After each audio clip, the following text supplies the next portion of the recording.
শ্রাদ্ধশান্তির পর বিমলা দেবী বিমর্ষ হৃদয়ে নিজের ঘরে বসে আছেন।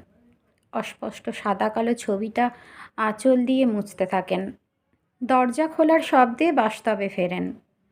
বড় ছেলেকে দেখে শান্ত গলায় বলেন, কিছু বলবি? পল্লব গলা নামিয়ে বলে, বুঝতেই তো পারছো, দুটো সমস্ত মেয়ে, বাড়িটা যদি আমার নামে। বিমলা দেবী বলেন, কাজটা আগে মিটে যাক। মিনিট পাঁচেক বাদে ছোট ছেলে তপন আসে। বলে, মা, তোমার শরীর ভালো আছে তো? হ্যাঁ। যেটা বলতে এসেছিস বলে ফেল।